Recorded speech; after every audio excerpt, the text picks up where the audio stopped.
Hello, everybody, and thank you for tuning in to the Liberty Report. With us today is Chris Rossini, our co-host. Chris, good to see you today. Great to be with you, Dr. Paul. Good. There's something in the news right now that I want to visit, and we'll do this in a couple minutes, but I want to mention something about gold first. But there's a recruitment problem for the military, and that's a mixed bag, and it's a little bit complicated why people don't want to go into the military and what is the significance. But before I do that, I want to mention a news clip. Has to do with dollars, which means it has to do with prices, it has to do with inflation, and it has to do with some of the bad things happening in our economic policy area that have not been discounted yet. That is, the economy hasn't absorbed it. And that is, there is a news clip out. It says 80% of all U.S. dollars in existence were printed in the last 22 months. 80%. That is big time inflation. And they're talking about the cash plus checking account, which is probably more flexible. It moves around a lot faster than what happens if you're talking about savings accounts and CDs and all, because they're sort of parked over here and they don't get changed frequently. But cash, people coming up short, of cash, and we do read a lot of stories about that, how long people have cash, and they're talking about literal cash in their checking account and maybe ready available cash that they can use. But the point I want to make is that with QE came out of the very, very bad recession following 2008, the housing crash. So there was tremendous inflation there. And then on top of that, inflation you're talking about is money creation. Back then, and then this was added on to a couple years ago, and that was as a result of COVID, and that'll be part of what's in this past 22 months when it increased tremendously. But some of that has been discounted, some of it has not been, because you can't measure it, because it will result from what individuals do, each and every one. Because Mises called it human action. We can't measure human actions and why people spend their money or save money or what they're going to spend it on. A Keynesian economist will say, "Oh no, all we need is a computer. We'll put in stuff in the computer and it'll pop out the answer on how much money we should print and how much spending we should have and what the interest rate should be." Well, they do that, and they've been doing it for 60, 70 years. It hasn't gone too well, but they're continuing to do it, and they still use that process. So there's a lot of mixed signals. So price mechanisms are a mixed bag, and some are market-oriented, and most of them are interfered with by government regulation and interest rate control. Because of this, it's difficult to, of course, anticipate what's going to happen in the gold and silver markets. Long term, I don't have any doubt in my mind that when governments spend too much money, this is history, throughout all history, when they spend too much money and they don't have money in the bank, the people are overtaxed. What they do is they print the money or debase the currency.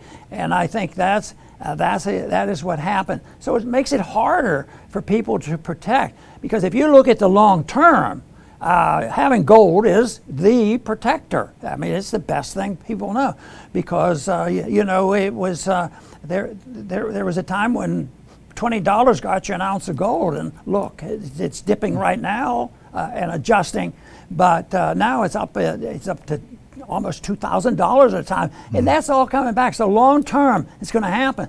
Timing is a big deal, and looking at all the options of what you can do temporarily and how and why. You might move it around, or you might just find out more information. Now, one thing I want to suggest to you today is how you can get some more information from Birch Gold, the company I work with. And they can at least guide you in deciding when and what to do. Nobody knows all the perfect answers because we don't know exactly what will happen tomorrow. But I think people who spend a lifetime studying it and are become advisors, it's worth listening to. So the one thing is, if you look at the text number on the screen, if you text that number, they will send you some information and brochures to help you and guide you in making decisions about gold. Because gold is not going to go away, but it's going to have ups and downs. But if you want to compare it to owning owning stocks in the market, you'll find out that dependency long term is much greater with gold than probably anything else. But Chris, I want to go on now and start talking about the recruitment thing. Recruitment is way down.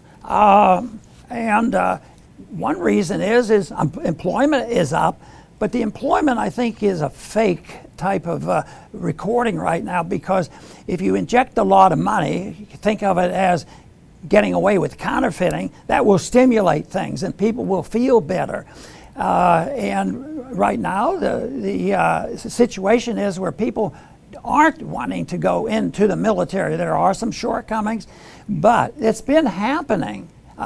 It's the worst right now since 1973. That's what, 50 years almost, that they have the low recruitment. But this has something to do with national defense. The military people, the people who are the individuals wanting for us to pursue military adventurism around the world, this is really scary stuff. Some of us might think, well, maybe that'll teach us to tighten our belt and wise up with our foreign policy. Why should we plan and antagonize China at the same time we plan and antagonize Russia, and just looking for options and getting more Iraq wars and Afghanistan war, which are long lasting right now. We're working on how long are we going to be in Syria, how long are we going to be in Ukraine, and we're going to be there until the money runs out. But the dollars themselves we won't run out because they can print them. But what will run out is the value of the dollar, and that is a big deal. And I think this is a signal that people do not see reassurance that they like the military, the qualifications to get into the military. I don't think there's the pride that once occurred, especially say in the World War II period of time of being in the military. Right now, the qualities are down, the recruitment is down, and it will annoy the people who want to run the empire. They'd have more people, better training, but they're missing the boat because they're accommodating, the political correct crowd. They're accommodating the cultural Marxists. And if they do that, they'll have no better success in the military than they have in the environment. And I think this low recruitment is something that is democratically oriented. Democracy has its shortcomings, but you can sense what's going on by what the people are doing and thinking. And right now, the vote is be cautious, and they're not jumping at the opportunity to go into the Army in spite of the increasing the benefits just to sign up. So it's an issue that I think is going to get much worse, because there's going to be a lot more people losing their jobs, and there's going to be a shift. It's going to be from nobody wanting to come till everybody wants in, and the standards lowered it even more. So the people who think that the Army will remain the greatest Army ever, and that we justify it because we are a power that has an obligation to bring about peace in the world by occupying these countries and protecting our empire, which, as far as I'm concerned, is a bunch of nonsense. Chris? Right, Dr. Paul. I'm not surprised personally that recruitment is down. It's actually almost a good sign. People are using their heads because they see what it means.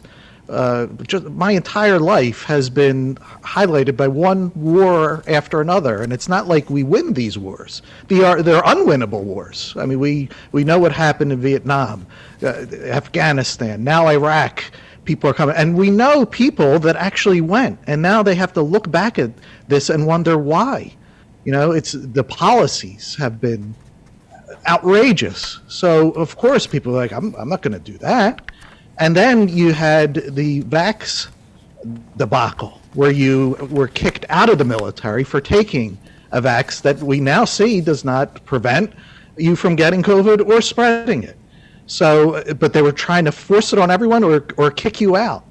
And not only taking the vax, there was talk back in that time of using the military to give the vax to people.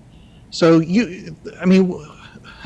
go into the military so that you could force inject your fellow citizens. That's what the talk was, at least. It didn't happen, thank God.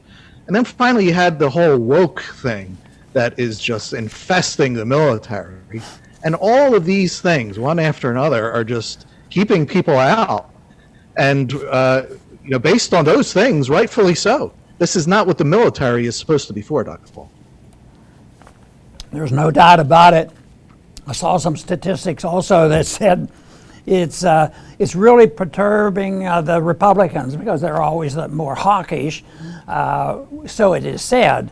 I think is a little bit of misinformation there because the military-industrial complex is supported equally with Democrats and Republicans.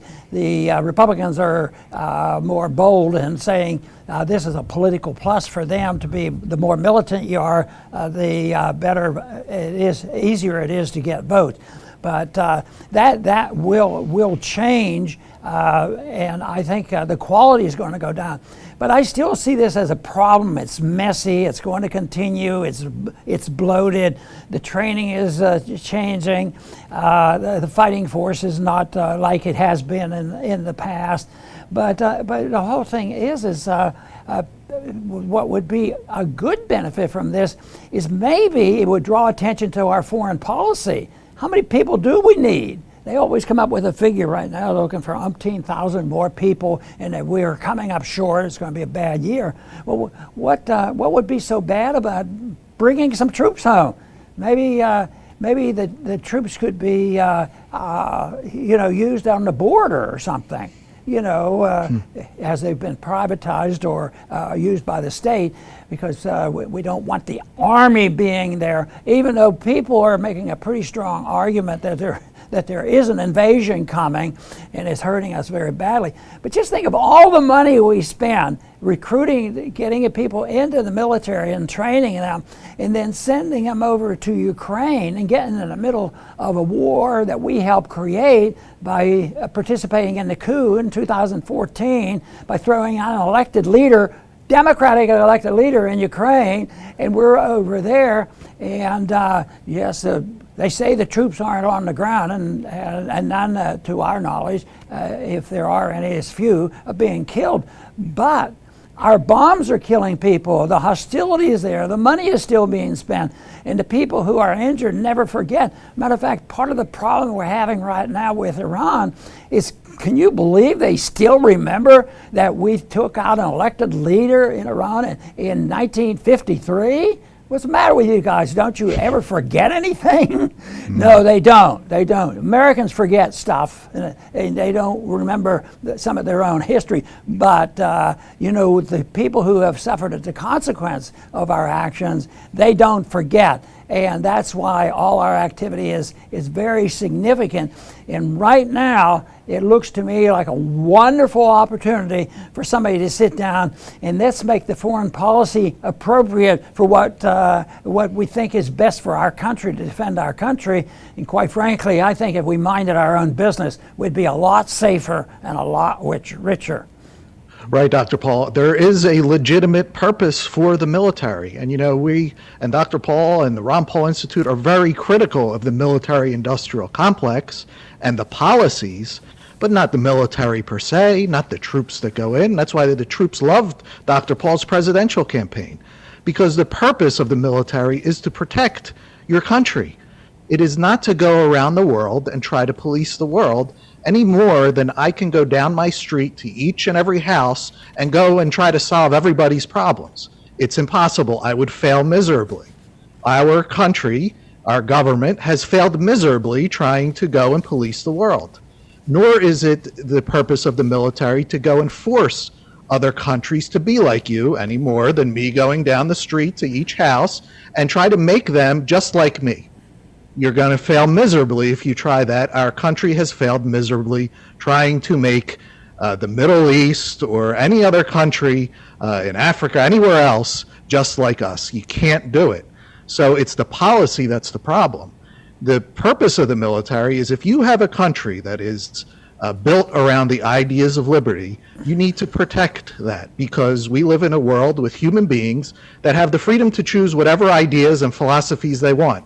And there's going to be others that are not going to like our philosophy, and they may want to try to hurt us. That's what the military is there to do, to protect us, our country here. We are so far away from that. We're an empire with troops in 100+ countries, the exact opposite. So, we have to get back to first principles and get back to the legitimate purpose of what the military is for. Chris, I want to make a point that I've made many times before, is when people ask me, well, how do they get so much support? Why does everybody go along with it? Well, it's a political deal. The military-industrial complex is made up of all the very, very wealthy arms manufacturers, and they're big. They're more or less the arm of government, just as social media is an extension of government, and they do the dirty work for a government. The military-industrial complex is part of that too.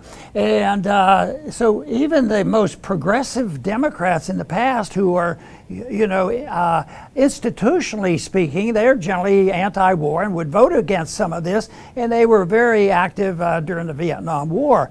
But when they don't, in the Vietnam War area, they were able to finally convince the people.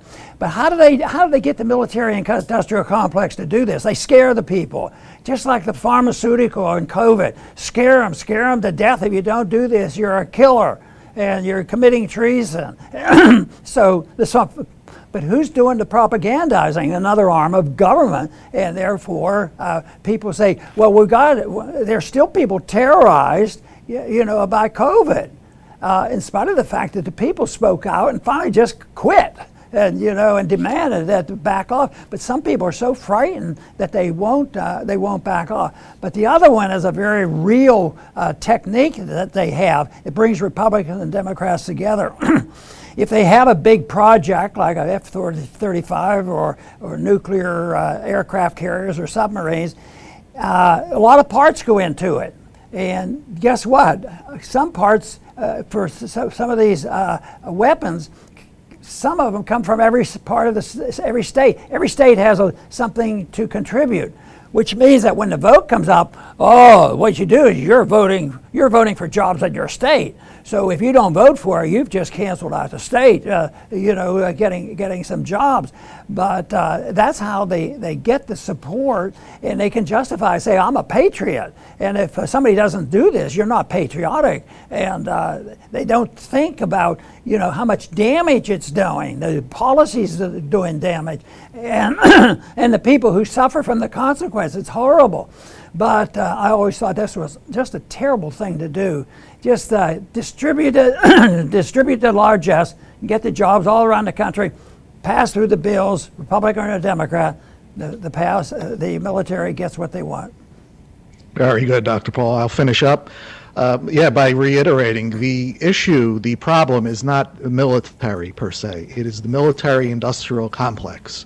It is all the corporations that make more money than any of us could imagine, just based on fear of someone outside of the country. And that someone is always changing. They move from one to the next, and each time, with Ukraine being the latest, we just get ripped off beyond belief by the billions. We had that big chunk of 40 billion at one time, but ever since then, they're taking, and every week there's another billion that is going to be sent to Ukraine, which is going to be sent to the military-industrial complex. I mean, it is easy money, as long as the people go along with it, are afraid enough, think that it's legitimate, that this is what should be done. And, this is all to our detriment, and it is hollowing out our country, financially. That's why on the Ron Paul Liberty Report, there are two main focuses. One, the Fed, who makes it all possible, and two, the military-industrial complex, which is, after the Fed, the biggest beneficiary of it all. So the philosophy needs to change, and it will change as things get harder and harder to get by here. You know, the last thing the American is going to want is care what's happening across the world. You know, feeding yourself is going to be much more important if it gets that bad. So, you know, but it doesn't. Hopefully, it doesn't have to. Hopefully, we can head it off sooner rather than later. But you know, more people need to adopt the ideas of our founders, the ideas that we try to share, that the military is there to defend us, not to go and run the world. Very good, Chris. You know, the things that we've talked about today, you know, the money, the monetary policy, and the foreign policy and the recruitment, I think all these things, when you add it up to all the problems we face, I think it's a lot of signs there that the empire is ending. And that to me would be good. And the goal should be liberty for Americans. It shouldn't be to police the world. So that may well happen. But the other thing is that people have misconstrued some of the terms that I think are pretty good. I think trading with other countries is a very good idea. And we even with the crisis going on today, we still have a lot of trade going on because they know that it's important, but they don't talk about that. But trade, the founders believe that the more you traded with a country, the less likely would you be fighting wars with the people you trade with. And right now, I think when the constituencies in the various countries, including ours, want it to look like you're tough. You're tough on the military. What they're doing is they try to hide it, but they end up trading with people, and that sort of smooth things over. But they would never admit it. That whole thing about the energy. You know, I think the Europeans, they still are maneuvering the best they can to get their energy, but they're really ridiculous when you think of how the Europeans are self-defeating and going along with the American foreign policy and closing down pipeline. Makes no sense. The other accusation that people make toward those of us who talk in this matter is that, oh, you're a bunch of isolationists. You don't want to live in the real world. You just want to, be isolated by yourself. And it's exactly the opposite. That's what trade is. It does the opposite. It brings people together. And it shouldn't be where you use the COVID thing as an excuse for never letting people come in the country, because that has turned into a farce too. Because if you just want one individual who would be a fantastic visitor here, the tennis player who would like to come, but we say, no, you didn't get your shot. You're not allowed to come. But how many people do you think comes across our borders illegally and they don't get shots? I mean, how do people put up with that nonsense? And that's what happens. But the free market in a libertarian society is not isolationist. It's one where there's a better mixture, there's tolerance. There's only one rule: don't hurt other people and don't steal from them. And that shouldn't be that complicated. I think those rules have been around for as long as you have ever seen anything written in history. And yet that still is the biggest challenge. And it's endless. But that's a lot easier than trying to manage 200,000 bureaucrats carrying guns to tell people, we're going to get you if you don't get your shot, and all the other rules and regulations. So I'd much rather use a term of non-intervention, not isolation. Non-intervention means we're not going to intervene in your neighbor. If you have good neighbors, you don't go find out, well, first, what's your religion? What do you do? What is your sports? And agree on everything. No. The neighbor moves in, and it's generally accepted. This is one place that works pretty well. It's generally accepted that your house is your castle, and what you do in your house is your business, and we're not going to intervene in what you're doing. But the tragedy is the individuals don't do it, but the government does. Some people who like intervention, I can't say that, I can't do that, I don't have the... Let's give the power to the government to do that intervention. But I don't want the government doing anything that you can't do as an individual. If I can't walk into somebody's house and take stuff from them, Where do I get the right to call up my congressman and say, I want you to walk into that house and grab $100 every night from them because that's the only way we can support the military-industrial complex? That rule, the Bastiat rule, is a fantastic rule. Government should never be able to do anything that you or I aren't allowed to do as free citizens who are obeying the basic rule of humanity, and that is no violence against another human being. I want to thank everybody for tuning in today to the Liberty Report. Please come back soon.